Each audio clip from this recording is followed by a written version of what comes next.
Minn Dipartiment tal-Artijiet dak magħruf bħala l-Lens se jinbidel f'awtorità.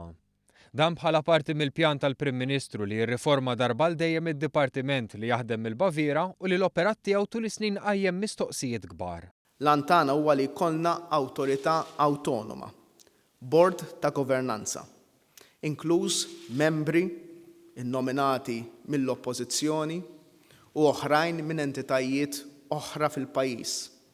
Awtorità ġdida li sserraħ moħħ il-familji u n-negozji li affarijiet jkunu qegħdin isiru bil-mod li jixraqilna. Għal dan il-għan se jibda proċess ta' konsultazzjoni pubblika biex pajjiżna jasal għal liġi ċara u aġġornata li tindirizza n-nuqqasijiet li ilhom hemm snin. Lan u li ma jerġax ikun hemm ċirkostanzi bħal dawk li waslu għar-rapport ta' Triq Żekka.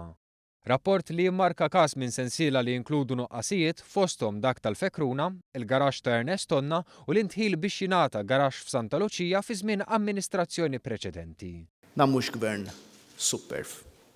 Sentejn u nofs wara li dħalna responsabilità għadna nsibu postijiet bi problemi serji ta' amministrazzjoni pubblika li tħallew jiddeterjoraw għal snin sħaħ. Prattiċi u sistemi mnawra li f'każijiet minnhom ġew carried forward. Sakemm tidħol fis-seħħ il-liġi l-ġdida u titwaqqaf l-awtorità, inħatar bord biex jissorvelja l-operat tad-Dipartiment tal-Artijiet f'dan il-perjodu ta' tranzizzjoni.